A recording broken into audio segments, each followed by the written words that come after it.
Jakob suggested that words could not express his appreciation for my being here, and certainly my poor words cannot express my own appreciation for the honor of being here with all of you.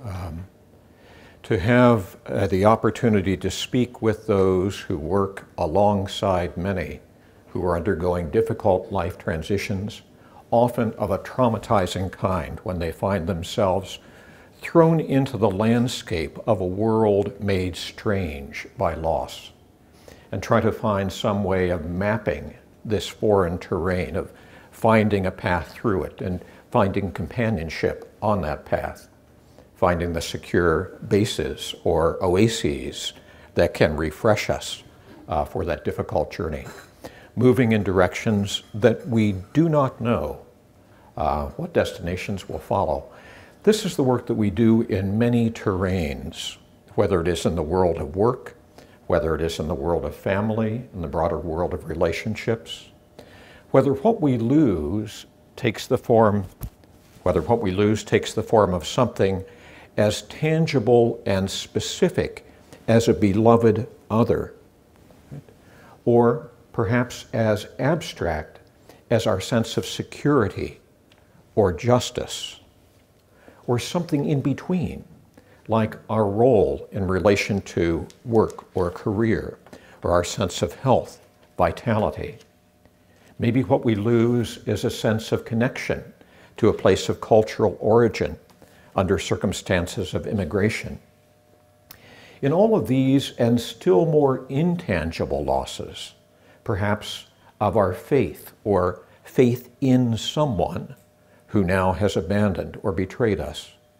In all of these ways and more, we are all enrolled as in part of the core curriculum of life, in which we have to, in some sense, learn the lessons of loss. And we do this again and again and again, more or less continuously throughout our lifetimes. What I want to do is to talk with you a little bit this morning to try to work with this frame that both Denise and Jakob have constructed for us, the notion of a transition cycle, the notion borrowed and elaborated and made still more useful, the frame, of course, of attachment theory, offered first by John Bowlby, and elaborated in such helpful directions by this team in this book, in ways that I also have invited contributions to my next book in order to help bring this good work to an English-speaking world as well. I want to begin then, in some way, with these models and attempt to, in some way, offer additional frames, additional kind of windows on the world of loss. I will ground those in my experiences alongside clients, and I will, of course, in this, tend to feature losses that are losses of beloved others to death. That's the context in which I work most intimately, but far from exclusively. Beginning with that core concern, this existential predicament of the rupture in a relationship, I want us then to interrogate the models, to stretch the models, to be more perhaps fitting of a broad range of experiences, again in a way that goes beyond our individual lives into our relational lives, into our worlds of work and beyond. Grief is not something we typically choose. It's something that chooses us. It's a function of our loving, our attachment. In some sense, it is the tax we pay for loving. And so we are confronting then a kind of irony that in this unchosen experience of loss and grief, we confront a field of opportunity that is actually rich in choice. Whether we like it or not, when we experience the loss of someone or something dear to us, central to our identity, we are thrown into that strange land. and we confront an accelerated series of choices. Who now will I be? Whose now will I be?